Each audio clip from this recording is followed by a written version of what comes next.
Welcome to the Cast and Camo podcast, where we talk about hunting, fishing, and all things outdoors. Grab your fishing rod, put on your favorite camo, or just sit back and enjoy this week's topic.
Cast and Camo begins now.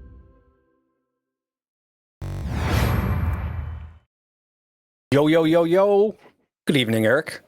Good evening, Todd. How are you tonight? Doing okay. Doing okay. Good evening, Butch, Misty, Tinder, Deb. Welcome in, everybody. It's Sunday night. That means it's time for Cast and Camo. We are your no pickles on anything leader. Don't forget it. Hopefully our guest tonight, I haven't asked her yet, but we're going to find out if she likes pickles or not. We'll know quickly if she's one of us or if we have to hate her. When I met her backstage here a few minutes ago, I'm going to say she's a no pickle person. She'll fit right in. Yeah, I have the same feeling. I'm hopeful. Well, first of all, we take them off of our list of best friends when they like pickles, right? I mean, that's the way we've always been. Get rid of the pickles, we don't anything. Cucumber, pickles. Yeah, by the way, Todd, do you know that pickles were made from cucumbers? I've learned that. I learned that a little while ago. Yeah, they're pretty nice. It still blows my mind. I grow them. Now, don't ask me why I grow them, but I grow them because Pam loves pickles and cucumbers. She slices them up and puts oil and vinegar on them and sits in bed at night and sits there and eats a whole bowl of them. And I'm like, yuck. Buzzard just sent me a message, and I hate him right now. Did he say he loves pickles or something? Or he's eating pickles? No, he's being a smartass. But welcome in, everybody. Who else did I missed a bunch of people. Buzzard's in chat, Cheryl's in chat, Jeff's in chat. Yeah. Moose is in chat. Sane, thanks for the resub. Appreciate it. Yes. But yeah, no, and I mean the hope from the guest tonight is that it's a multiple episode kind of ordeal. She's got a lot of experience with a bunch of different types of animals. So let's hope she doesn't go and ruin it and say she loves pickles, Oh, she won't. I can just tell by looking at her that she's definitely a no pickle type person. She wouldn't do that to me. No. And I just met her. I know. Right. I mean, I would hope so. I can. So, it's been a couple weeks. So we had Easter. So we were off for Easter. And then last week I was in the hospital unexpectedly. Well, I got out of the hospital on last Sunday, but wasn't really in the mood to do the show, or I would have been just speaking gibberish from all the pain medicine. I kind of miss the Dilaudid. But it was, I have a feeling you just saw your DMs as well. Yes, I did. And I just what a smart ass. Says, I do hate you. Yeah, I hate him. Yeah. Mm-hmm. Oh, well. But we're back after a couple weeks. Now, I think just a precursor for next week, I don't think I'll be around next week because we're going to Lake of the Woods fishing. And I probably won't be back until like 2 a.m. on Sunday night. So we probably won't have a show next week. So Minnesota fishing opener, man. Are you guys fishing from shore or on a boat? I wish I knew. I asked, am I supposed to bring my boat? No. Am I supposed to bring my rods? No. So I don't know. You need to bring hip waders. Hip waders? I have those. I can bring those. Yeah, hip waders. I'm pretty sure because I heard Walleye say the other day, he asked Buzzard if he had like chest waders that come up to his neck. So I'm guessing. Maybe. I mean, that's fine. Do you have chest waders? Yeah, I do. Yep. Do you? Yeah, okay. And they're the thermal ones too, so they would be fine. Yeah, I think Lake of the Woods just opened up within the last week or two.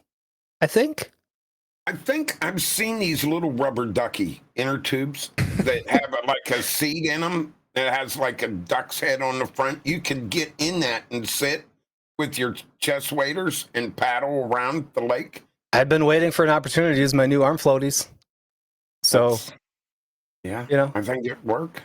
Yeah, I'm looking forward to it. No, it should be a good time. I've never fished Lake of the Woods open water. I've only fished it on the ice. So this will be a first for me, and I'm excited. And I get to hang out with the boys and have a good time, hopefully. But yeah, do you guys have a fishing opener in Kentucky, or is it just kind of always open? Wait. There's nothing open in Kentucky. It's never closed. I mean, this is a capital of the moonshine state. I mean, there's nothing legal about Kentucky at all. Come on, Todd. That was a dumb question. As soon as I said it, I was like, what am I talking about? You catch fish whenever you want. You shoot deer in the dark. You know, you do. Yeah, shoot them in the dark.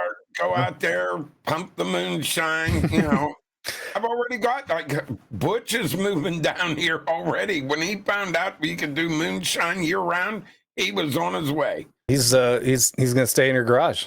Well, he's building me a tree stand that's 25 foot high. Since we had water that was 22 foot this year, yep. He's putting an elevator shaft in for me. Perfect. So he asked me if he could just stay there, and okay, yeah, if you're building it, they shall come.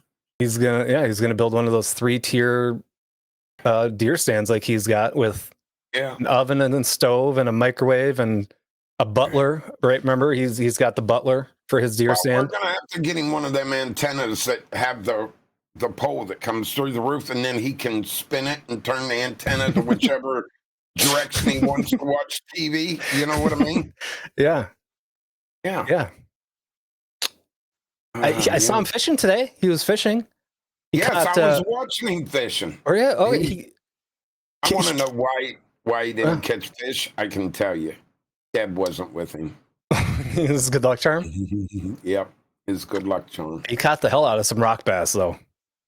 Yeah. Yep. Well, but I think he needed Deb to catch a catfish. Yeah. Or a carp. He's got to have Deb there. He's just putting the fear of God in. When you guys start your rock bass tournament, fucking look out. Wait a minute. What rock bass tournament? Aren't you doing a rock bass tournament? Hell no, we're not doing a rock bass. I got plenty of rocks in my driveway. I don't need no more rocks. I figured you need to do a rock bass tournament to give Deer Butch a chance to win something at some point. Well, we haven't. Wait a minute.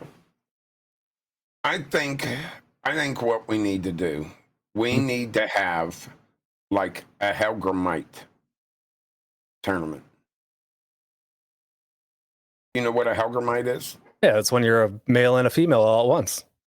No. No, I don't know what it is. All right, then you need to search it on Google because I'm not going to explain. I mean, just Helgramite, it's a little bug that we use for fishing as bait. I don't trust you. All right. I'm not Googling that.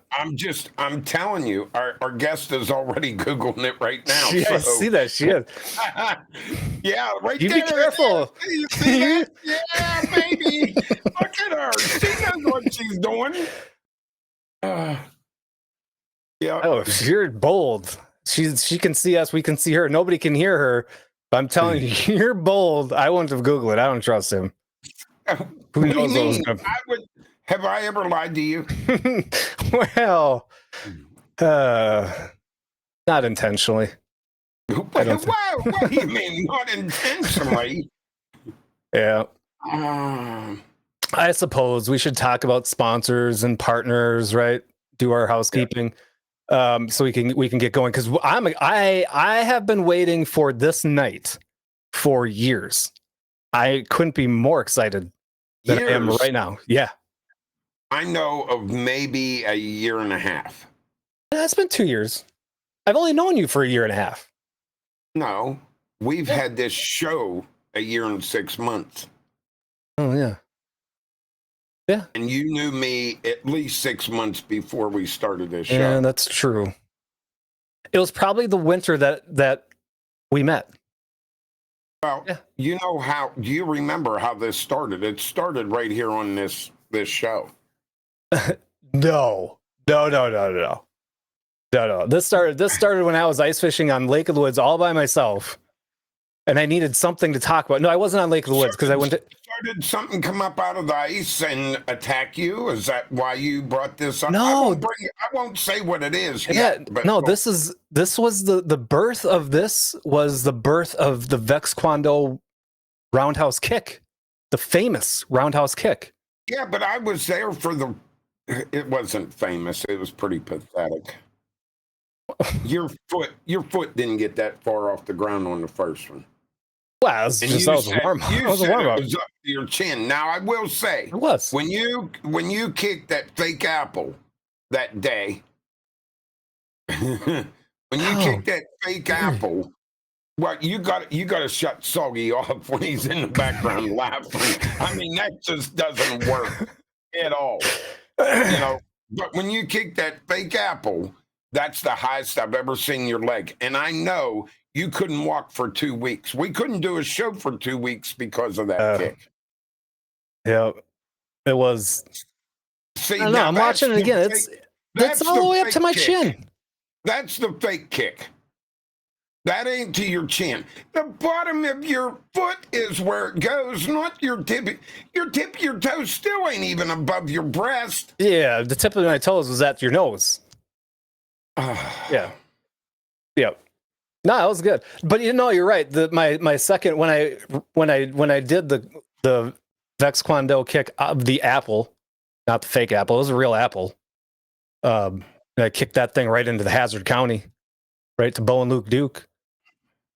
Mm-hmm. I was pretty impressed with myself. My leg got up there quite a ways. I was pretty happy with that. The problem of it is you can't have Soggy with you when you do anything, because when he comes down here and meets me here in a month from now, I've got tape for his mouth, and I'm gonna wrap it around because he's gonna ruin everything that we do. Because he'll be laughing the entire time. That laugh is unmistakable. It's fantastic. Yeah. But if you are watching on Twitch and you don't realize that we're on YouTube, we are on YouTube. Cast and Camo TV is our name on YouTube. You can check out all previous 59 episodes, except for the mysterious one episode of the Sasquatch taking Eric down. It's still missing. We still don't know where it is. And we're still once the water levels get down. I think he did. Typical conspiracy theory is. Boy, I'm still feeling that hair on me. That was horrible. I bet. You finally get evidence of a Sasquatch, and then it just disappears. The smell of garlic was horrible. I can't imagine. That was traumatizing for us all. For you. Well, you had to be there to feel it. We heard it. No kidding. It was wicked there, I'm telling you. That was enough. If we ever get my fields from not being muddy, we'll do another Sasquatch someday.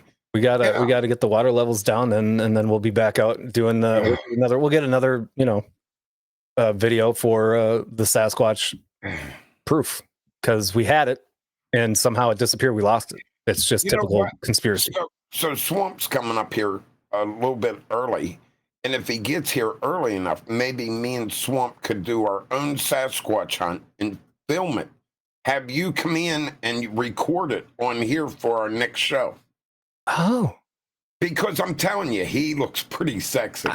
Well, I was going to say, now don't get him confused with Sasquatch. Oh, no. He's sexier than Sasquatch. I actually got to see, I was like that far away from the Sasquatch. Well, yeah, we'll see. I think it's a good idea. Yeah. If we see Swamp walking with his arms really slow, swinging him like this, then I'm going to know it's fake. Yeah. I'm going to take him bass fishing when he gets here. If he gets here early, I'm going to take him out and we're going to do some bass fishing.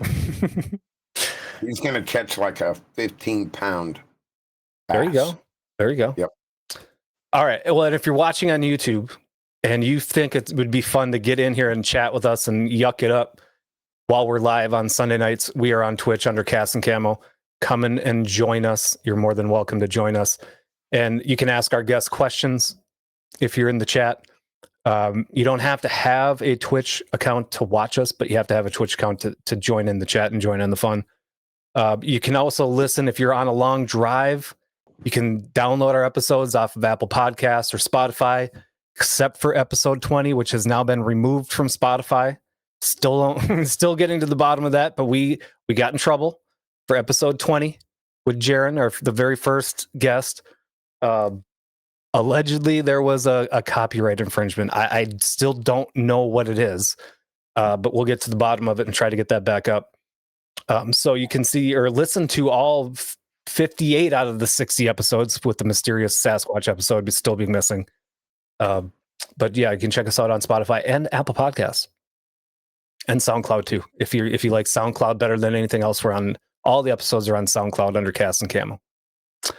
All right, so we've got partners, Texas Select Seasonings, !BBQ in our chat. The link in YouTube is down below.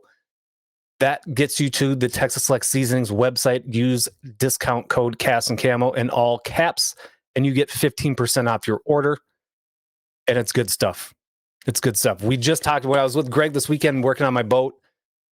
We were talking about we're doing another meat weekend, and so I'm gonna have to place an order for some more Texas Select Seasonings, get it up here before that meat weekend and get everybody hooked on the meat weekend. Hey, Diana. Hey, Mike. What's going on? And Swamp.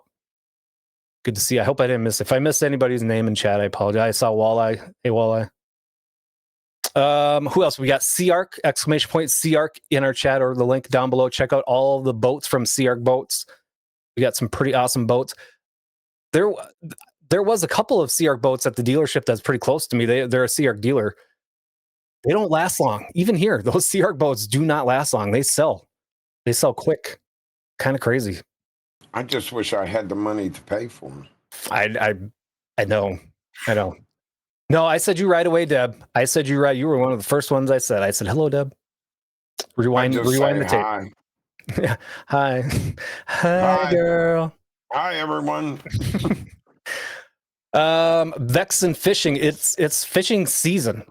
And if we've got a bunch of Midwestern people, Minnesota, Wisconsin. We're about to get in hardcore fishing season. Get all your Vexen fishing gear. Go to Vexen Fishing, !Vexen, VEXAN in your chat. The link is down below. Cast and Camo in all lowercase to get 15% off your order for Vexen. Fishing rods, reels, lures, you name it, they've got it all. Deer 30 website's back up and running. It's springtime. I stopped in at the farm today at the hunting land.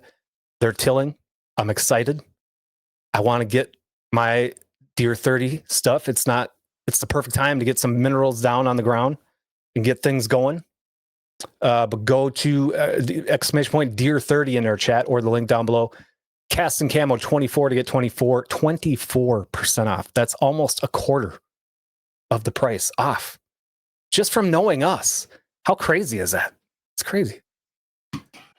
And last but certainly not least, all natural products. Behave, !Bees. All things beeswax. Dog paw balm, lip balm, other balms, shrimp balms. Cast and Camo in all caps to get 10% off your order for Behave. Give it a look. All right. So we kind of touched on it a little bit. We teased a little tease. The long running debate of the cage match. The cage match of what is the largest animal you can take in a cage match with like a hunting knife, like a 9-inch knife. And I've taken a lot of grief over the last couple of years about my choice. And, it's a little disappointing because I still think it's a logical choice. I think it makes a lot of sense. And I've spent a lot of time and effort trying to find validation. And I'm going to tell you, it is really hard to find somebody that knows a lot about walruses. Okay. There's not many people out there. I looked for a long time and I reached out to this guest. I looked back, I reached out to her in June of last year. And she finally checked her DMs and finally responded to me a couple weeks ago. And I was over the moon. Finally, we get a walrus expert on the show. I've teased it. I promised I was going to get a walrus expert on the show, and we're finally there. So let's bring Amanda in.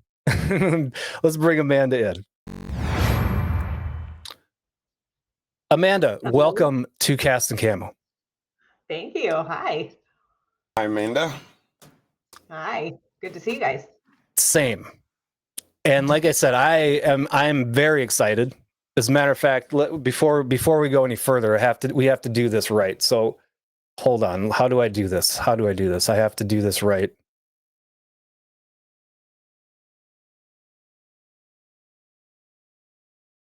Oh, poor guy. I think he fell. I heard something happen. Yeah, but we need to talk about the pickles. Oh, Jesus. Okay, yeah, that tracks. Yeah. Is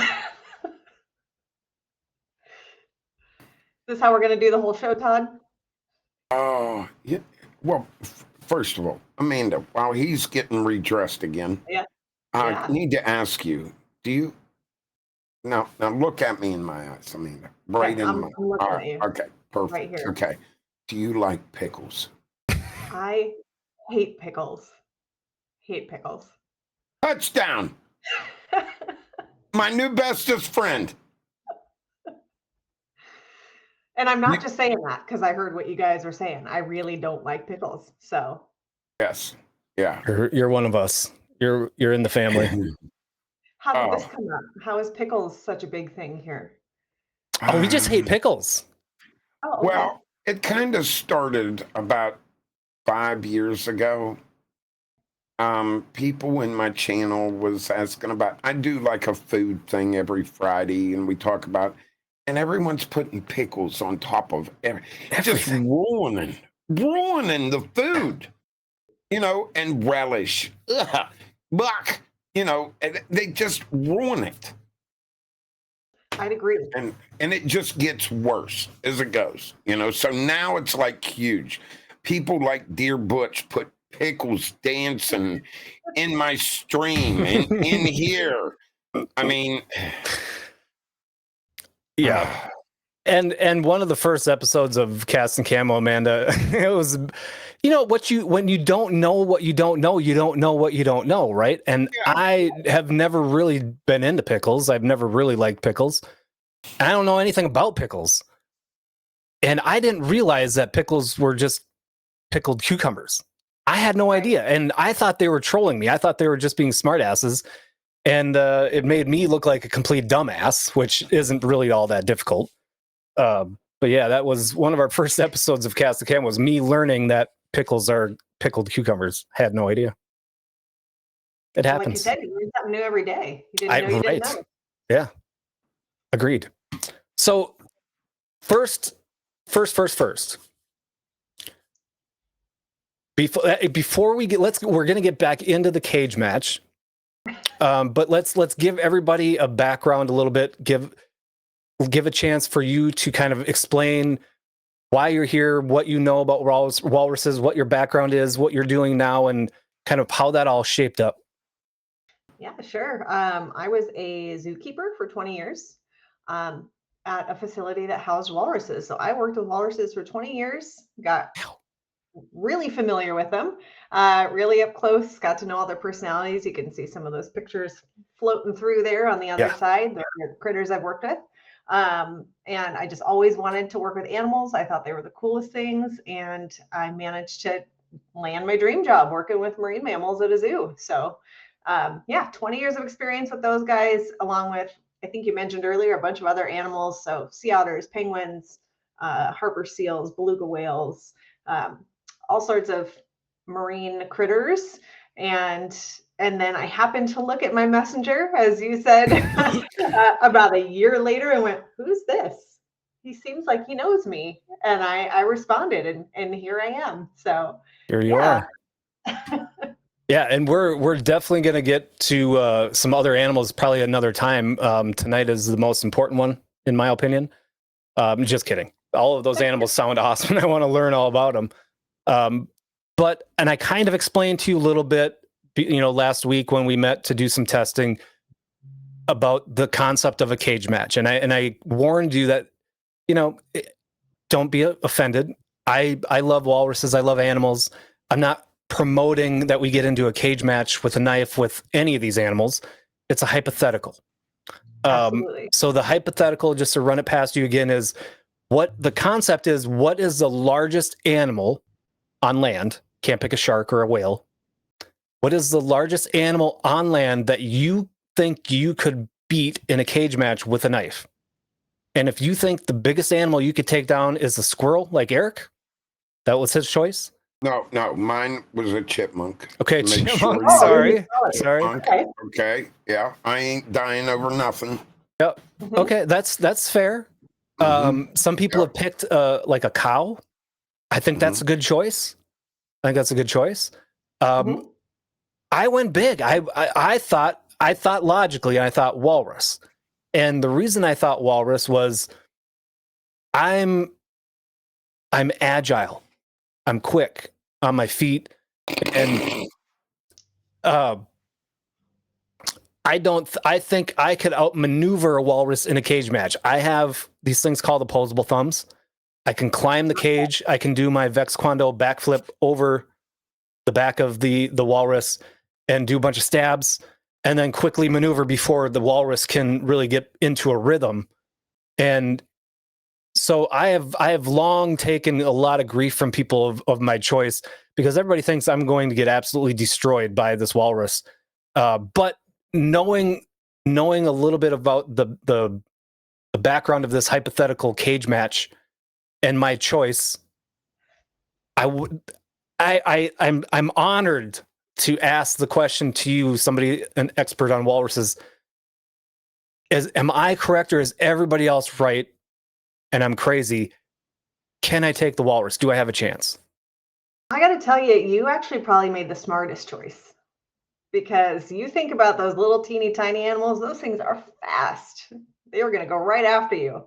Get a 5,000-pound walrus in there who can barely move. You got this. Especially, I saw how agile you were with that kick. Pretty impressive. Wait. Thank you. Wait. I got to butt in. How much did he pay you? He didn't pay me anything. What? I'm making nothing off of this. No, I don't have any money. I saw some people in the chat. They were saying they'd fight an opossum or a porcupine. They fought a porcupine. Ooh. Those things are fast, man. Walruses, they're gonna take like a step like this at a time and turn around, try to figure out where you were. And by the time they see where you had been, you're already somebody else. There's somewhere else. Here's the problem, though. I have seen walruses take on polar bears and kill them. That's true. Yeah, Yep, a desperate walrus can take on a now, Todd is not faster than a polar bear. And he won't even say he'll take on. Why didn't he say I'll take on a polar bear? If a walrus can kill a polar bear. Yeah, but walruses don't climb fences. Polar bears can climb. Walrus, so he's got the upward that he gets to go in this cage. That's what's going to do it. Walrus can't get up there. That's right. Polar bear can stand about 10, 11 feet tall. So yeah, I actually think you made a really smart choice, Todd. I'd probably pick something big and slow like that too. Thank you. I mean, I don't. Where's my? I need a mic. Why didn't I contact her first? Because I'm.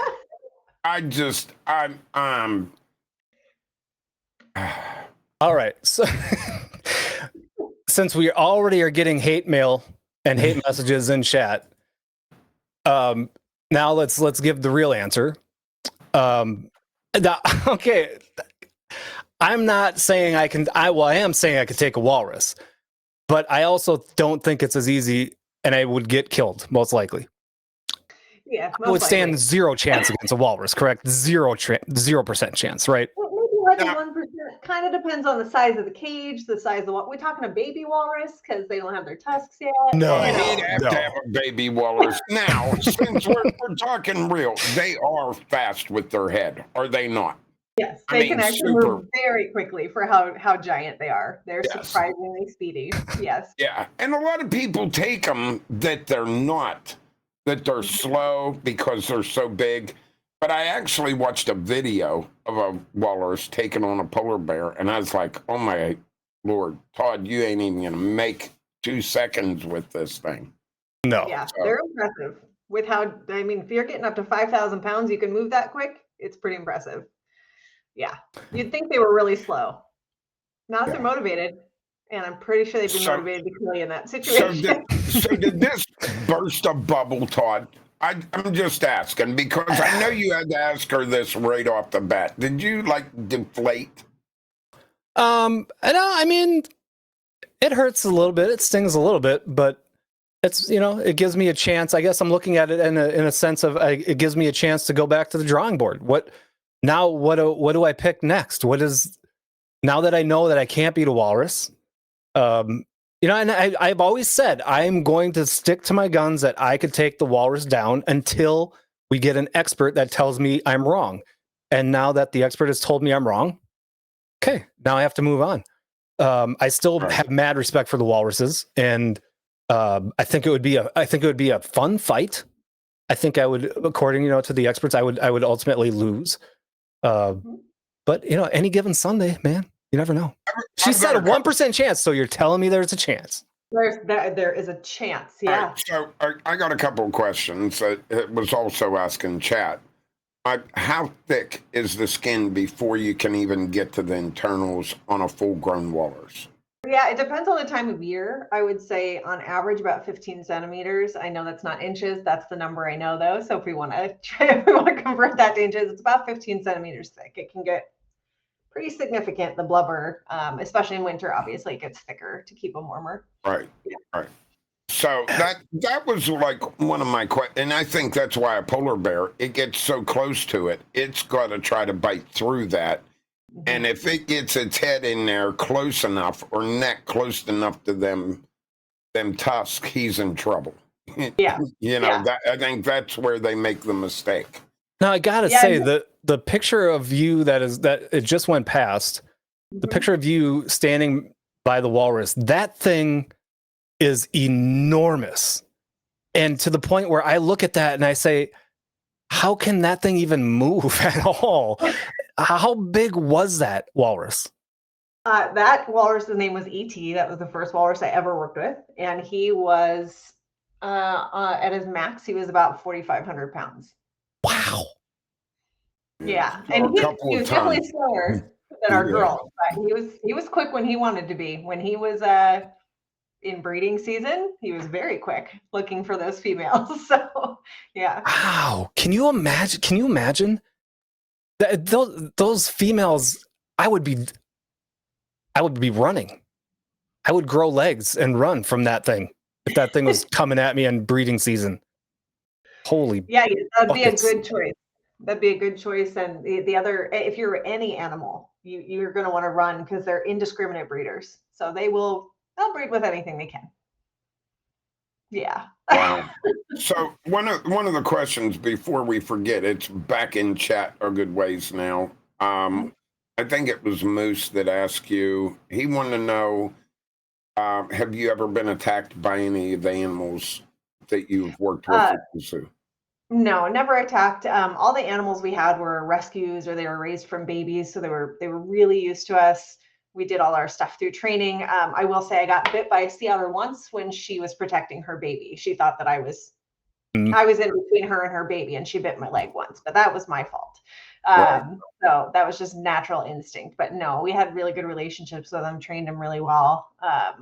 So never attacked me, but you always had to have that respect for them, that and what they could do. You know, a walrus.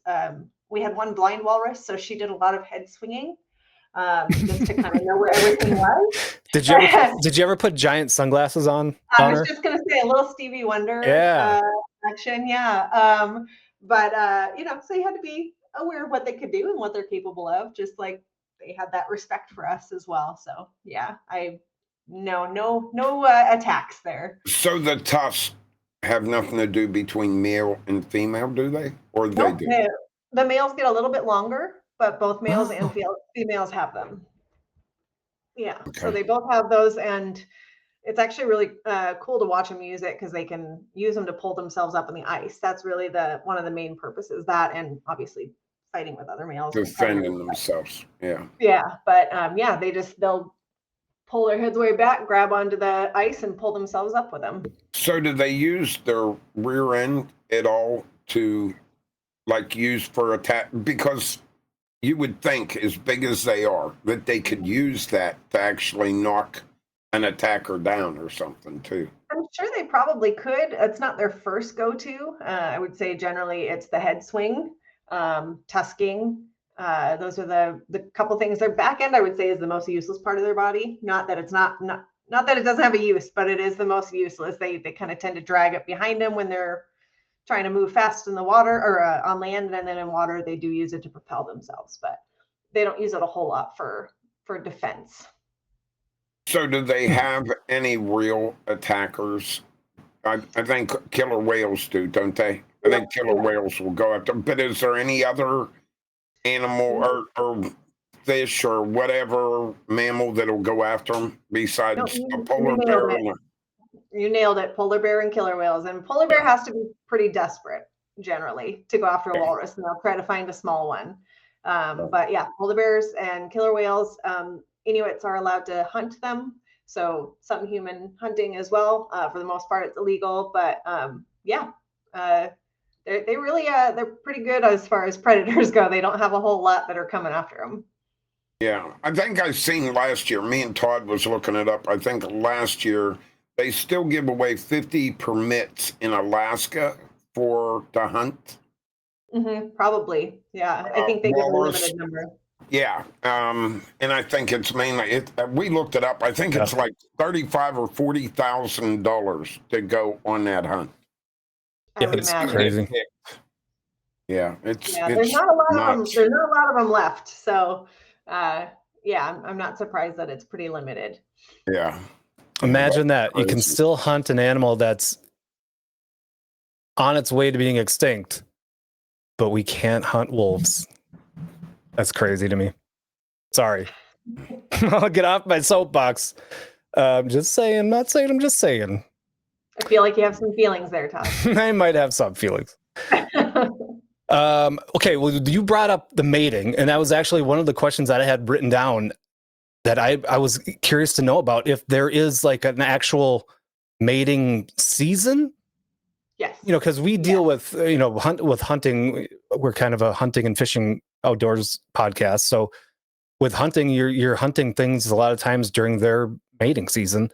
But I was like, I wonder, do they just breed whenever the mood strikes, or is there actually a season? And if so, how long is that season, and when is it? Yeah, it's a really good question, because that's one of the reasons it's not been successful in zoos and aquariums, actually, breeding them, because their breeding season is from December to March, but the males are in what's called rut. You guys know rut. Yeah. For December through March. The females are in estrus for 1 to 2 days. Oh. So yeah, so it's like, good luck, figure out the timing. Yeah, it's just like humans. Yeah. Yeah, so there definitely is a breeding season. That is during, obviously, pretty rough part of the year up in Alaska, Russia, December through March. So it's pretty harsh. So there's not a whole lot of research on it in the wild, but yeah, it's definitely seasonal, and the females for about 1 to 2 days, and then you lose your opportunity as one of the male walruses. Is there artificial insemination? Is that an option? We would love for it to be. And now, granted, I've been out of the zoo field for 5 years, so they could have made progress since I was last there. There was very little progress on it, just getting a sample from males. And yes, I did have to try multiple times. I never successfully got a sample from one of our males. But I do believe one facility got small samples and then was able to pull it together to do that once with a female before I had left the zoo field. But there may still be more progress being made. Really? Yeah. Why is it so different? Why is it so challenging?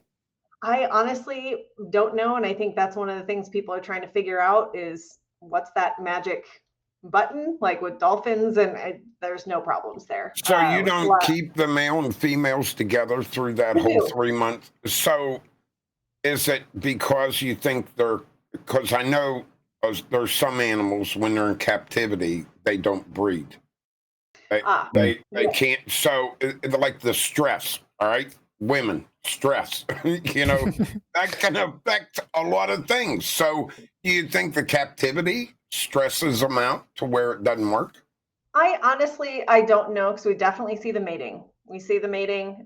In fact, there was a picture right before this one where there's a walrus at the window just kind of staring. That was one of our females in estrus. The first time I ever saw it, I thought she was sick because she was just going for 2 days. Just like our wives. And I say that. So there is, there's always a question of what environment helps them. So we've tried a bunch of different mixes of just one male with a couple females, a male that's brought up with another male, so has some competition. Is it the lack of competition that they need as well? But also, if you think about it, we only had, I think, 16 walruses left in the U.S. zoos and aquariums when I left. So that's a really small pool. So up in the wild, male walruses have their pick of hundreds, thousands of females. They're going to get someone pregnant, right? It's going to happen. When you have a chance with 1 or 2 who maybe were abandoned as young babies because they weren't well internally, who knows why they were abandoned, and that's why they're in a zoo. Sometimes it just doesn't work. You just like females that are human that are not fertile. Same thing can happen. Right. Huh.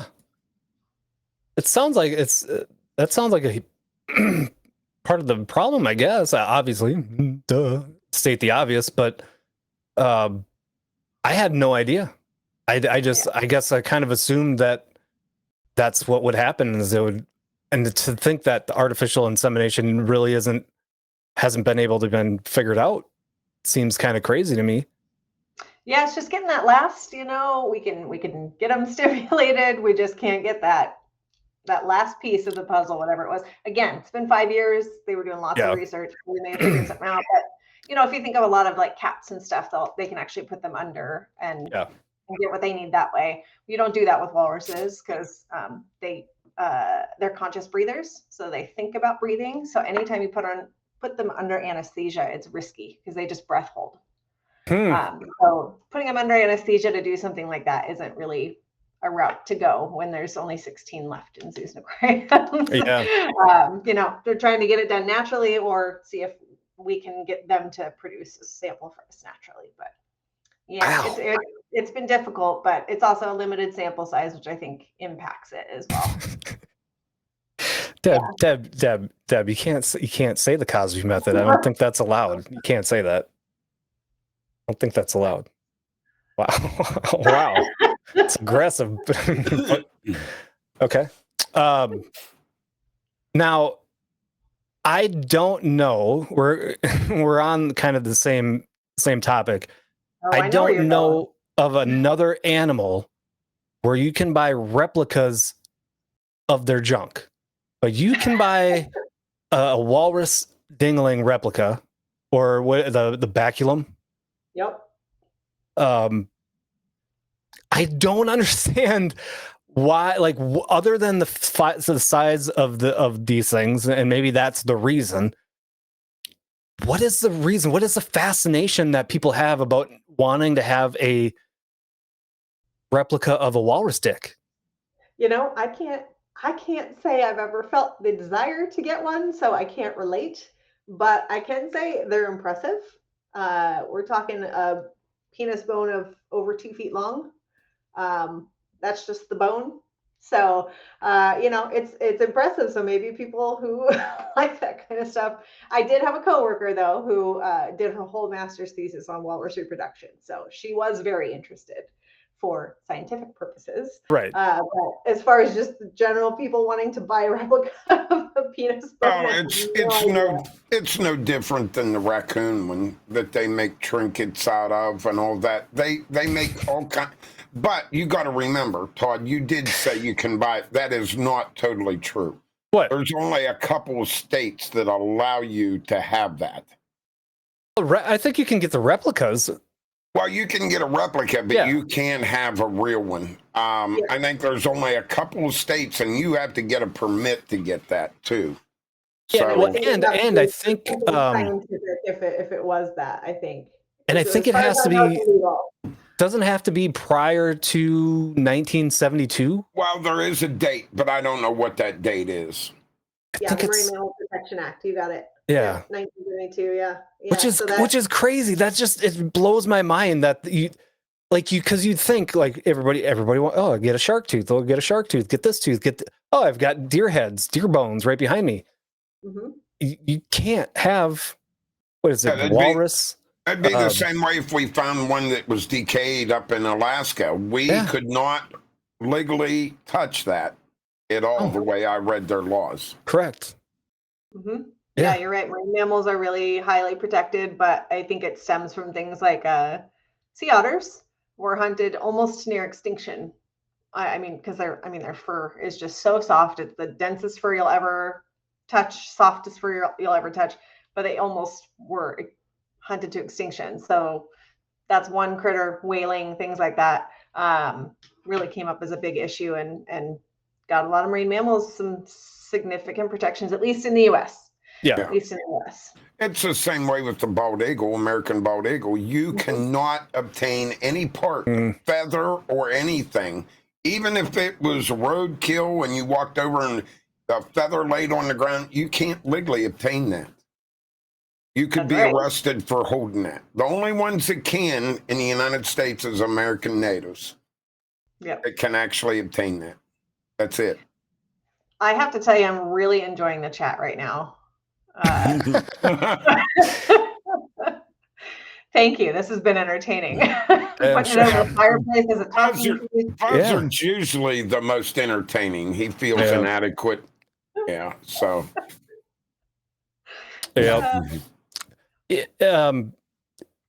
And that's with, like we're talking about with anything, with the bones or and there was something else I read where it has to be either prior to 1972, and was it or I don't remember which one, where it has to basically become like, if you buy something, you can buy them if they're certified or official and they're carved or whatever from an Alaskan native and they're prior to 1972. That just, it seems like, and Deb asking about ivory. Ivory is the same. It's the same. I don't know that I would want any. I don't, even though it would be probably cool, man, the hoops you have to go through and all of the rules and regulations that you have to make sure that it fits. I do. Or you're breaking the law. I would be scared. I do have a mammoth tusk that's about that long. Do you? Yes, the end of the mammoth tusk. I've got one about that long. Yeah. Crazy. Found it back in 1978. Oh, I was okay. I was gonna say back when you were in elementary school, you found it? No. When they were alive. Elementary. Thank you.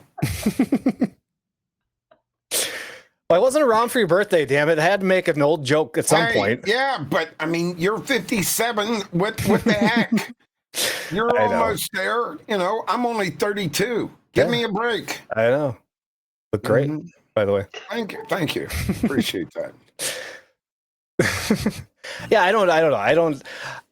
I guess I would get a replica only because it seems like, I don't know, it seems like the cool thing to do. But I just don't understand why the walrus.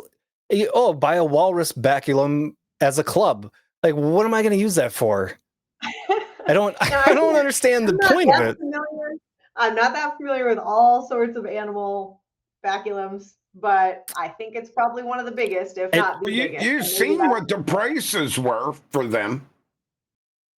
For the artificial no, the real ones. Do you see the prices where you can bid and get a permit from the federal government on them? That's crazy. They're outrageous.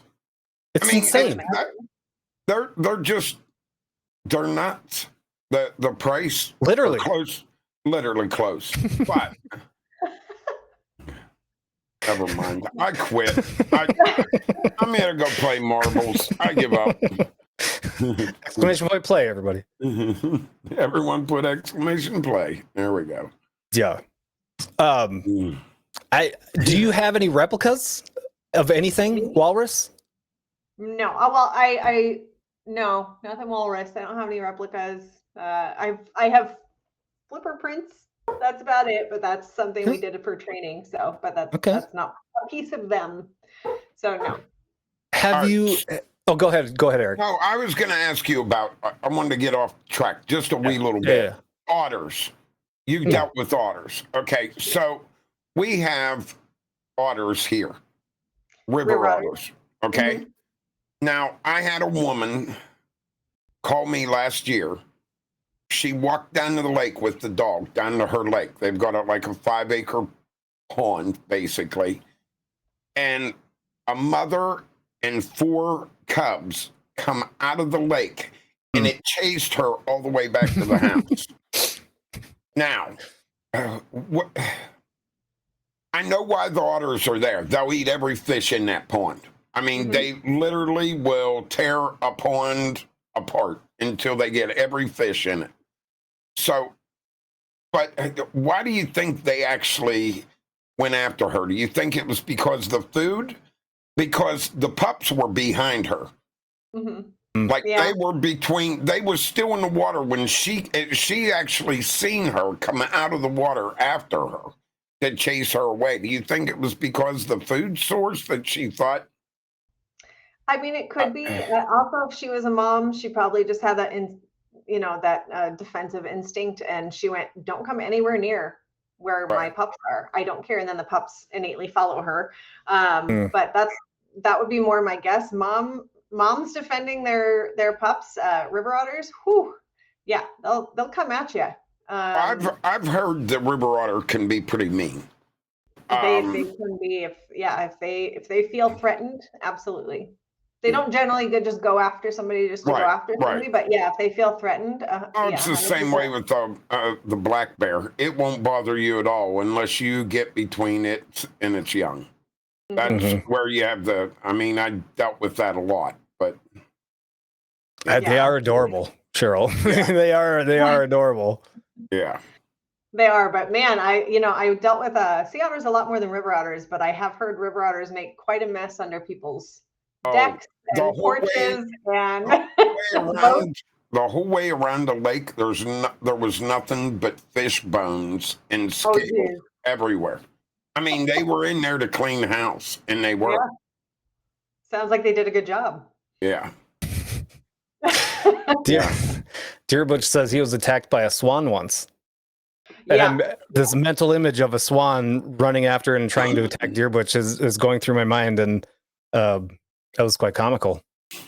I wish we had video of that. That would have been fun. Right? I've seen Google online. You'll see lots of people getting chased by swans and geese. Those guys are, they're pretty aggressive. Yeah, they are. Well, see, if I was an animal, even a Tweety bird, and I seen Butch, I would probably attack him too. He's, he's kind of cute and cuddly. Yeah, it's that hair. Yeah, it's the hair. True. Mm-hmm. Yep. All right. Walrus meat. We've got Texas Select seasonings. I don't know. My guess is there's not enough Texas Select seasonings in the world to make walrus meat good. And based on what I've read, it's not exactly appetizing, but the Inuits, they still use it. Walrus stew, walrus soup, sounds like that's a big hit. And walrus tongue is apparently a delicacy. Have you ever, I don't know that I would say had the pleasure, but have you ever had the opportunity or the chance or been forced to try any walrus meat, whether it's the meat or the tongue? Have you ever eaten walrus? No, and I will not ever eat walrus, but no, I have not had the opportunity nor been forced to. Now, is there actually meat there, or is most of it like a fatty meat? I mean, it's definitely going to be a big fatty layer, but they do have meat on their bones for sure. But there's going to be a lot of fat to get through before you get to the meat, which is, I think, why Todd's saying it's probably not that appetizing. Yeah. Yeah. But to be honest, I haven't looked a whole lot into that because as far as I knew, it was like illegal to hunt them except for a very small amount. I know that the Inuits use like every piece of the walrus for something when they do hunt them. But yeah, no, I've never had that opportunity, nor had walrus tongue forced down my throat, which sounds very odd when I just said that. Yeah. Yeah, and Buzzard pointed out it's the food that tastes you right back. It is gross. People eat deer tongue. Eric, I'm sure you've had deer tongue. No, I have not. You haven't? Okay. First of all, how many times have you watched deer eating out in the field? All the time, right? All the time, yeah. All right. So, I mean, and that tongue's going all the time, correct? Yeah. It's got to be worn out, right? You think it's a tough meat. Myself, it may be great. I don't want it. I really don't. Yeah, I don't. That's not,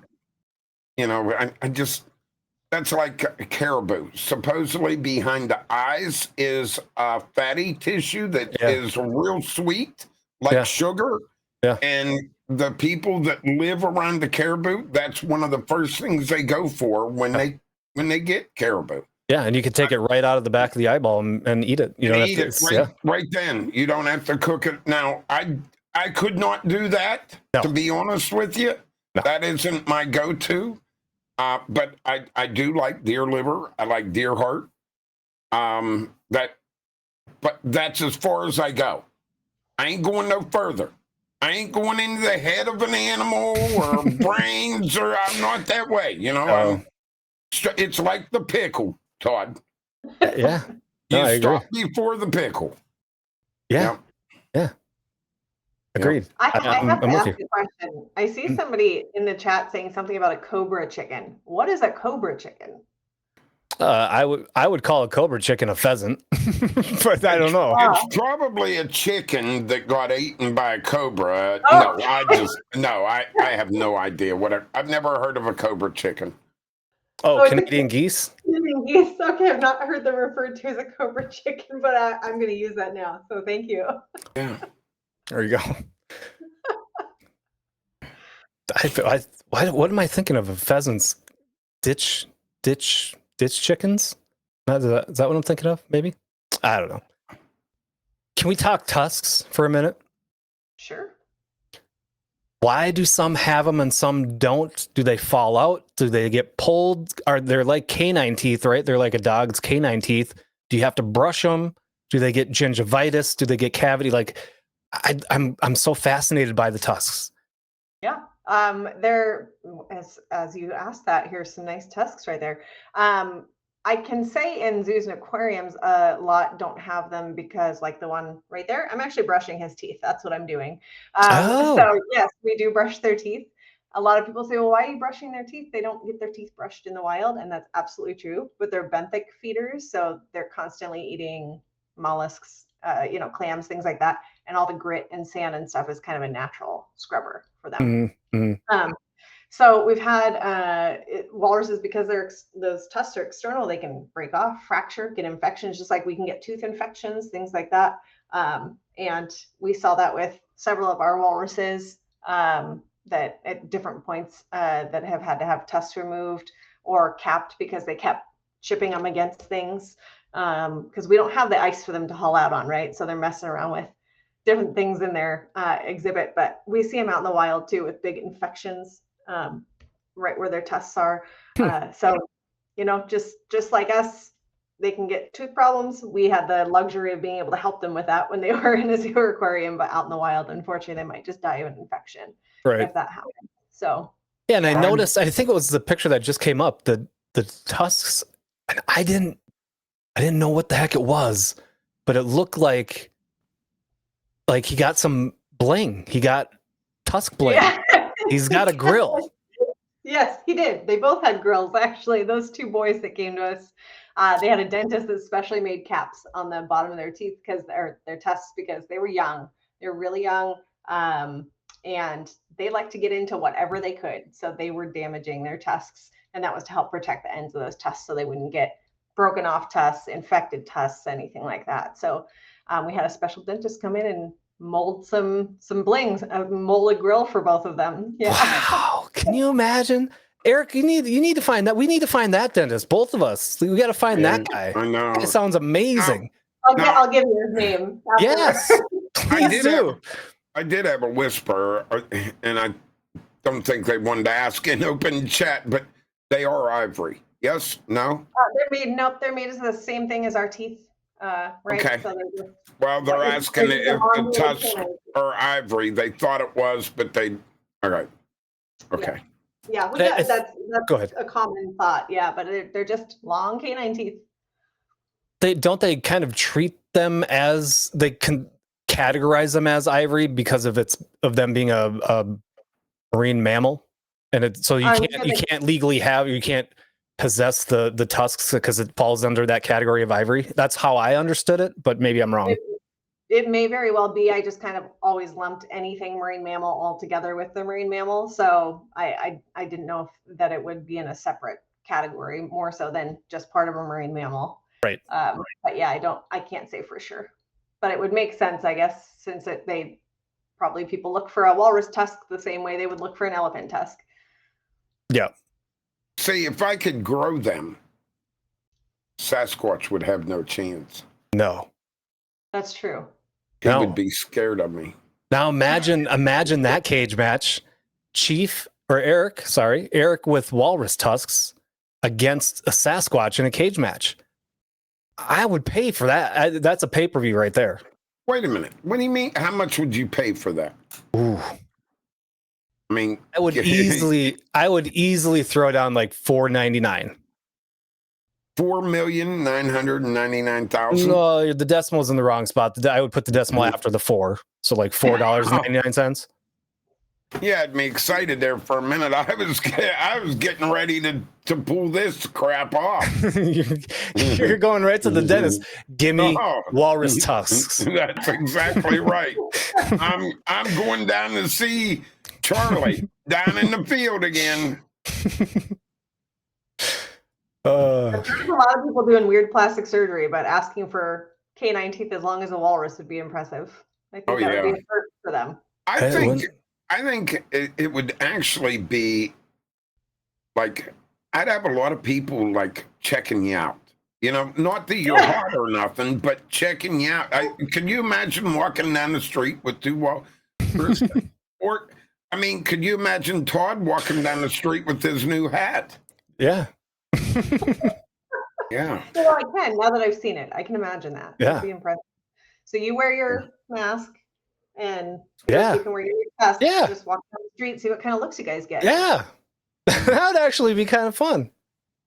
We could interview people on the street. Yeah. There you go. Do you think you could take on a walrus? And then I could show them your video of you doing your karate kick to poor walleye when you hit him in the nose. Yep. Yeah. You mean kick the apple off his head? No. When you hit him in the nose and the apple fell off. Oh. Yeah. Okay. So one of my favorite scenes in a movie is the movie 51st Dates, and it's when the walrus vomits all over the person, and it gets me to think how clearly, and we're going to show a video here in just a few minutes probably of the walrus kind of slapping the water. They're obviously they can be trained. They know they can do tricks. How easily can they be trained? Do they learn? Are they smart? They're can learn things. Smart. They're so smart. They can absolutely be trained. We train them for all their health care. Because like I said, anesthesia is really dangerous. So we don't knock them down unless we absolutely have to. And so, I mean, we train them to hold still while we took their blood. That walrus you saw me standing next to had a little growth on his eye. He let us numb his eye and remove that growth. Wide awake.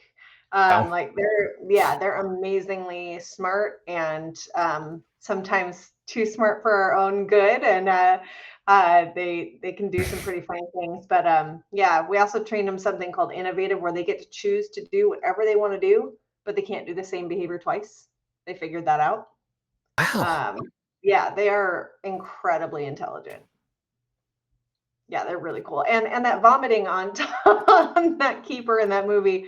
Yeah, they're mouth breathers. Some of them do like to regurgitate and play with their food, so that could very likely happen. That you're getting just nasty fish and clam all over your face as a zookeeper. Nasty. That's how I felt with Sasquatch, Charlie.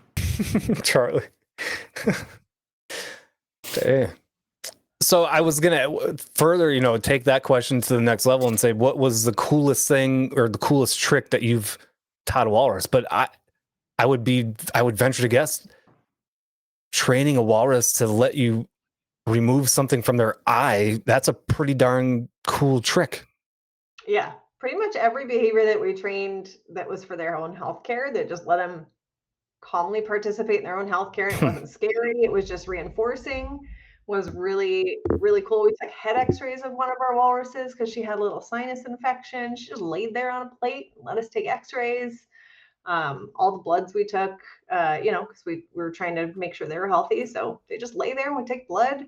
But outside of that, just those fun behaviors like that behavior I just told you about, where they had to kind of figure out what behaviors they'd already done and not redo the same behavior and that kind of stuff. It was fun to watch thinking about that. But I also really enjoyed watching other people train them to do things like squirt water, because they generally were getting drenched at every training session. The walrus knew exactly what we wanted them to do, but they started doing it right at us instead of off to the side, or of course, like because they got a reaction from it. So they have personalities. Oh, 100%. Everyone had a very distinct personality. The one I was standing next to, E.T., he was raised by people. He was abandoned as a baby, and he was just the most chill, calm, like, what are we doing today kind of walrus. Then we had Joan, who was super sassy, tried to get away with murder when she could. These young guys that have the cap tusks were so energetic and just feisty. And then Kulu, who's also in here, she was a walrus that you had to earn her trust and respect. And she was actually my favorite walrus, because once you did, she was like, cool, you're my person now. So they all had just very different personalities, and getting to know each one was a lot of fun. That's awesome. That's super cool. Yeah. All right. So we're going to do, Eric, you're probably not going to be able to hear it, but I'm going to play, Amanda sent me a couple of videos, some real short videos, but they have some pretty distinct and pretty cool sounds. I got to figure out where that is. We're going to turn off slideshow. And the first one that comes up, I don't remember. Well, we probably, neither one of us can probably hear it. The chat can probably hear it. We'll have to unmute the stream. Sound, though. So they make that belling sound. It's the craziest sound ever. It's the craziest sound. And generally they make that underwater during their breeding season to try to attract females. Okay. So that's a mating call. Can you do your best impersonation of that call, Amanda? I can't even attempt to make it. It's such a cool sound, but they have these pouches. They're called pharyngeal pouches, and they can fill them up with air and then release them, and that's how they make that belling sound. It's it's crazy. really one of the coolest sounds, and we could hear it underwater during the breeding season.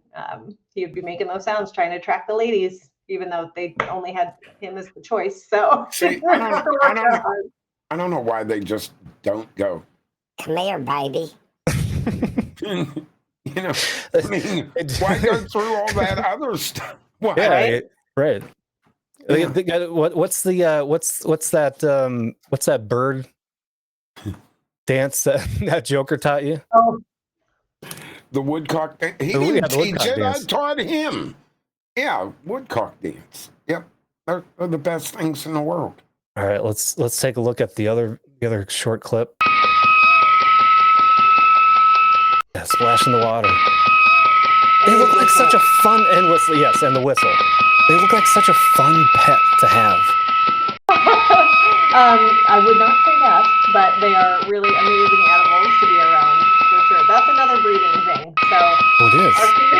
Our females, that's our male ET, and our females when he was in rut that they were not interested, would get up on deck, and he would just sit there and splash them with water and do that, trying to get them back in the water.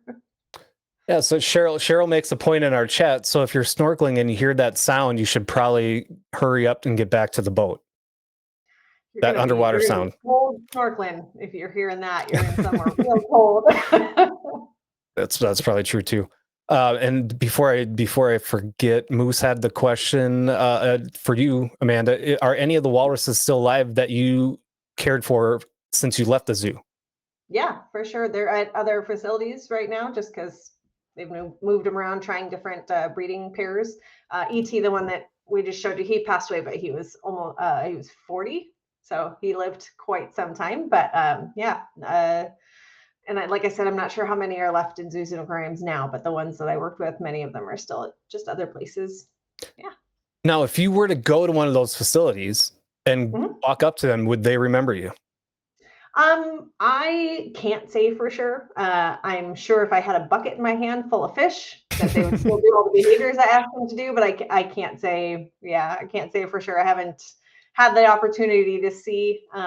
We had a walrus, one of those males with the tusk caps, came to our facility, and his trainer of many, many years came to visit, and he did seem to fall right back into his same routine with them. But yeah, I honestly can't say for sure. That's crazy. That'd be a fun experiment. Can we do that experiment? Sure, I'll get right on it. Yeah. Yeah, and have you record it and then send it to us, and we'll get you back on the show, and we'll for science. It's for science. I think that would be absolutely. a fantastic idea. We'll get on that. I'll get myself a plane ticket and go visit one of them. Yeah, cool. I'm glad we have an agreement. Yeah. Try and look at my notes, see if there's anything I'm missing of questions. Did I miss any questions in chat, Eric? I don't think I did. I think Butch just asked one. Oh, did he? Okay. I'd like to hear from Amanda about some of the good things that they do. Oh, I've never been a fan of zoos. Oh, okay. This is more about zoos. I've never been a fan of zoos and the display of animals. I'd like to hear from Amanda about some of the good things that they do. It's a good question. Yeah, absolutely. We get that question a lot. And it obviously there's all sorts of different kinds of zoos. We happen to be AZA accredited, which is the American Zoo and Aquarium Association. So you have to follow very strict guidelines and meet different things there. And I think what we do is, one, we're giving homes to animals who otherwise would die out in the wild if they got abandoned, hit by a boat. We had many a sea lion come in with a gunshot wound to the head, just because they were stealing some fish while people were trying to fish. So, we're giving them the opportunity to still thrive. Like I said, one of our walruses was blind. She would not have lived out in the wild if she hadn't been there. So just for those animals themselves, just giving them a place to live and survive. But also we do a lot of, and it's voluntary research. I'm not talking about like, animals at cosmetic testing or anything like that, but research about those animals to find out more about them, to help their wild counterparts. And that's really the whole purpose of animals in zoos. We have to put them on display to get money, because we need money to do the research to help the wild animals. So we also, it's the opportunity to teach people about these guys and make them care about them in the wild. Because, you guys live in Minnesota and Kentucky, right? Is that correct? Yep. So when are you ever going to see a walrus in Minnesota and Kentucky? Never. You're not going Well, I don't know. I've seen a Sasquatch. So the fact that like most people are not going to get the chance to see a lot of these animals, they don't understand what's amazing about them. And so really like all the protections and stuff for them doesn't affect them. It doesn't matter. They're not thinking about that. This is our opportunity to educate people and just let them hear about the different things that impact animals, how they can help, all that kind of stuff, so that we don't have extinction issues and all that. But even just the research our keeper was doing on walrus reproduction was to help wild walruses, because their populations are dwindling. They can only have one pup every like 2 to 3 years, because they're pregnant for 15 months, and then they give birth to 100 to 150 pound baby. Most women cringe when I say that. And then they're with them for 2 years. So just even their like reproductive cycles, even in the wild, their population, it's not fast enough to keep that population, high. So just letting people know, for instance, things about walruses, and letting them get to learn about critters they may never see in their life, but we don't want to make it so that nobody ever sees them again. So, yeah. Yeah, and I mean, I would assume there's some out there. I mean, whether they're zoos or zoo-like places that are probably not kosher, they're not up to par. They probably, there are some. There's always bad apples on the tree, right? So there's probably some that are out there that don't take care of their animals the way they should, and I don't think we do. I would assume, with the regulations that are out there, we do as best as we can to make sure that is not happening. That's not the case. But I would assume they're out there, which is unfortunate. Sadly. Yeah. I mean, if you are going to go to a zoo, I highly recommend just checking if they're accredited, because that means that they are, somebody comes and does an accreditation every year, 2 years, to come make sure that everything is up to par, and we're taking the best care of the animals we can. We're providing the right food, right medicine, right education for people, which is the whole purpose of having them there, and all that stuff. They have to get accredited and made sure that they're doing what they're supposed to. And if they don't pass accreditation, they usually lose funding from wherever they're getting funding from. So I went to this one place once that had a bunch of tigers, and it was a little shady. I didn't trust it very well. The guy that was running it was kind of weird. Called himself the Tiger King. Just kind of strange. Yep. Yeah. Unfortunately, there are definitely some places out there that are trying to get away with doing stuff not the right way. Right. Yeah. That was a good question. So I did miss one of the questions from Deb in chat. You mentioned ET was 40 when he passed. What is the typical age? How long? What's their longevity? 40 is about the longest. I think we had one that got up to 43 that we for sure knew was 43 years old. I would say on average out in the wild, 25. Okay. They're dealing with all the other stressors of being out in the wild, right, and finding food and all that kind of stuff. But I would say average is around 25. Longest was 43 last time I remember. So yeah. Okay. Fair. That's. I mean, is it like dog years? I mean, I guess you can kind of compare it that way, in that if they're only living until 40 and our average is 80 or something, that every one walrus or every one human year is 2 walrus years or something like that. But yeah, probably something similar, but they live a little longer than dogs. Yeah. So Eric, you're like 4 in walrus years. So you're good.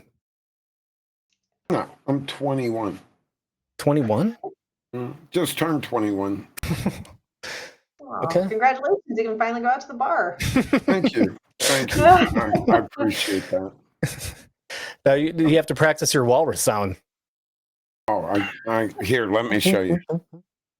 Come here, dear. Come here, dear. That's crazy. Amanda, is there work. anything that we haven't talked about that you think was important that I missed? Have we missed any big points about walruses? I mean, just I kind of touched on it briefly, but their numbers aren't super high. So they're not technically endangered yet, but they are threatened. Unfortunately, their numbers are just really hard to see to get, because in the seasons where people would actually want to go out in a plane or something and go try to do a count, it's that's not when the walruses are on land. Usually that's December, January, February, March, when the weather is horrible. So we don't have the exact numbers, but it's everything impacts them environmentally, just like so many other critters. So yeah, it's just exciting to get to share a little bit about how cool they are, and like we said before, I mean, I even live in Washington near an ocean. I'm never going to see a walrus in the wild unless I go up to Alaska, Russia, something like that. So it's just cool to get to share this with everybody, and get to enjoy your bit about trying to beat one in a cage match. That's right. And of course, right now is when I'm starting to lose frames and losing connection a little bit. I'm assuming you guys can still hear me. Mm-hmm. Yeah. Okay. Hopefully we're good. All right. Well, we do a recipe, and so Amanda, don't leave quite yet, but every week we do a recipe. And like we talked about, the walrus meat, probably not the smartest thing to look for a recipe for. So I thought I would do the next best thing, which is Andy Reid, who looks like a walrus, the coach of the Kansas City Chiefs. He's got that facial hair, man. Yeah, he looks like a walrus. So yeah. What is Andy Reid's favorite food? And let's do that recipe. That's the closest thing I could come up with. And his favorite food is a double chili cheeseburger. So for this weekend, we're gonna hop to a little recipe scene. Stick around, Amanda. Don't leave quite yet. We'll come back to you after the show's wrapped up. The quick chat. But let's take a look at our recipe for the week. So there it is, the double nacho chili cheeseburger. Other than the pickle, you'll notice I did not put the pickle in the recipe. It's in the picture, but I took it out of the recipe. No longer on the recipe. That's Andy Reid's favorite food is the double chili cheeseburger. That's good. It looks good. I like chili cheeseburgers. They are good. Yeah. Chili cheeseburgers are very good. Yeah, delicious. Yeah, without the pickle. Of course, yes. Like I said, I took the pickle out of the actual recipe. Yes. But that is well, I mean, I've been looking forward to this night for a very long time. It does sting a little bit to know that I have been wrong for 2 years, but I will admit when I'm wrong, and I was wrong, and I accept my defeat.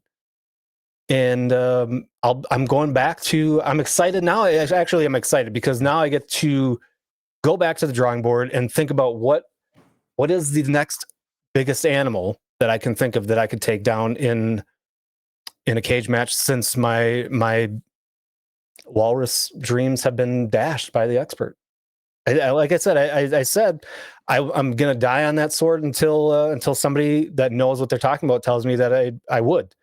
And now that has happened, I have to pick out something else. And you're sticking with the chipmunk. Oh, why wouldn't I? Well, I can beat the chipmunk. Now I may not catch him, but if we ever get head to head, I think I can beat him. I could even throw the knife at the chipmunk. That's true. That's true. And maybe hit him and knock him out. Now, I don't want to hurt him, but I'll put him outside the cage, and then I win. You're a live trapper? Oh, I could. Your live trap's right here. Your hands. Yeah. Well, I used to live trap black bears, so I should be able to do a chipmunk. It's true. Up in the trees, even. Yep. Well, I never live trapped one up in the tree. Well, sounds like a challenge. Sounds like you have your next challenge.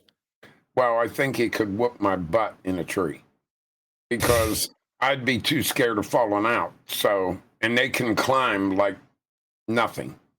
I mean, they just are like a cat crawling up your leg.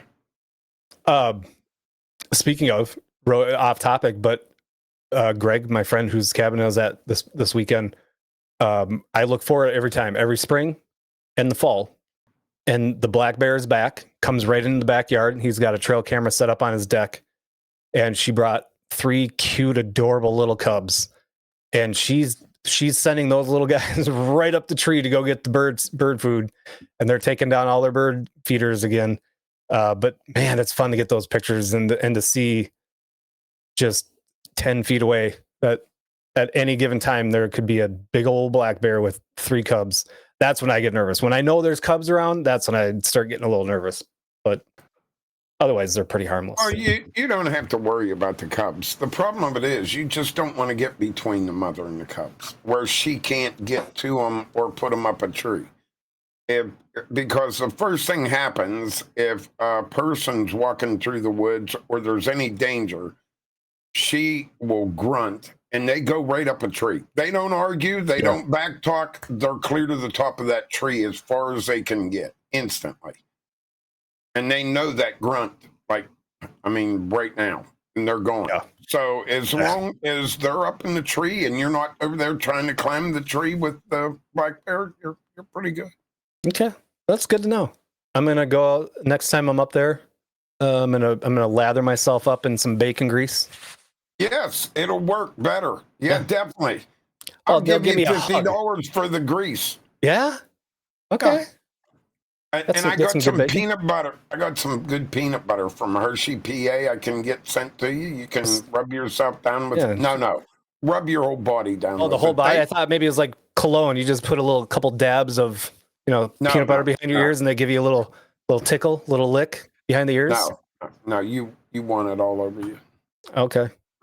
You're going for the hardcore stuff. All right. I was looking for a little, but okay. That's good. All right. Well, like I said, next week I'm going to be on Lake of the Woods fishing. So no show next week. And we're waiting to hear back from Eric's friends. We're going to get some big shots from the catfishing world on hopefully in the next coming weeks. They're busy with tournaments. And who knows what else we're going to have roll up on us. You never know. We might get another walrus expert situation where somebody just comes out of the woodwork and bam, we get them on the show. People ask and we give, right? Everybody wanted this walrus expert, not me. I said, no, Todd can never take a walrus down. You guys are crazy, but you've been pushing me all these for 2 years that no, you could do it. You could do it. I see how it is. All right. Anyway, we're gonna go over to and say hi to Wolfram. I see he's making some rods or doing something. Otherwise, we'll probably see you guys in a couple of weeks. So for Cast Camo, I'm Todd. And I'm Eric. And we'll see you guys next time.